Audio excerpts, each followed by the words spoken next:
गॅसच्या तुटवड्यामुळे मुंबईमधील 20% हॉटेल्स बंद. पुढील 3 दिवस असा तुटवडा राहिला तर 50%पेक्षा अधिक हॉटेल्स बंद होणार. तर बंगळुरू शहरामध्ये उद्यापासून हॉटेल्स बंद.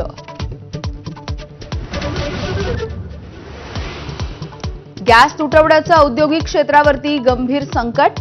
संभाजीनगर, पिंपरी चिंचवड, कोल्हापूरमध्ये अनेक कारखान्यांना फटका. ऑटो, फार्मा, पोलाद उद्योग अडचणीत. उत्पादन ठप्प होण्याची भीती.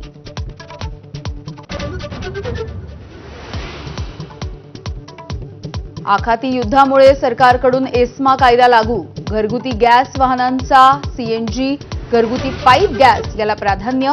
उद्योग आणि लघुउद्योगांना गॅस पुरवठ्याच्या प्राधान्यक्रमामध्ये 3रं स्थान.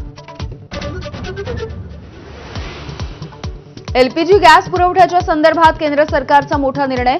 गॅस तुटवड्यावरती पेट्रोलियम मंत्रालयाकडून समिती स्थापन केल्याची सूत्रांची माहिती. एलपीजी गॅस तुटवड्यावरती अफवा न पसरवण्याचं आवाहन.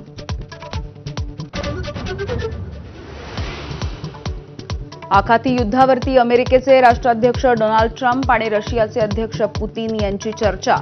युद्धविरामाच्या संदर्भात बोलणी. युक्रेनच्या मुद्द्यावरही संवाद.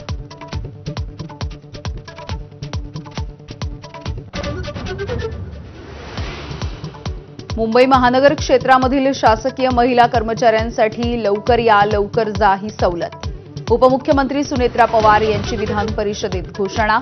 तर महिलांना 1 वर्षापर्यंत मिळणार प्रसूती रजा. छत्रपती संभाजीनगर पंचायत समिती निवडणुकीमध्ये राडा.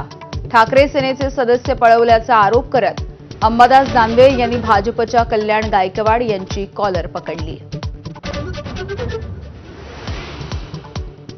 अहिल्यानगरच्या राहुरीमध्ये 7 ते 8 जणांच्या टोळक्याकडून पोलीस हवालदाराला लाठ्या काठ्यांनी जबर मारहाण. 15 जणांच्या विरोधामध्ये गुन्हा दाखल तर 3घांना अटक. जखमी पोलिसावरती उपचार सुरू. विश्वविजेता कर्णधार सूर्यकुमार यादवचं चेंबूरमधल्या घरी जल्लोषात स्वागत. भारतासाठी सलग 2ऱ्यांदा विश्वचषक जिंकल्याचा आनंद. आता 2028चा विश्वचषक आणि ऑलिम्पिक गोल्ड हे पुढचं लक्ष्य. सूर्याची प्रतिक्रिया. आणि विश्वविजेत्या टीम इंडियावरती बक्षिसांचा वर्षाव. बीसीसीआयकडून 131 कोटी रुपयांच्या बक्षिसाची घोषणा.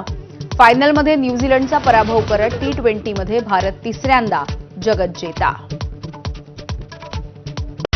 Headlines brought to you by Chitale Bandhu. Break नंतर बुलेटिन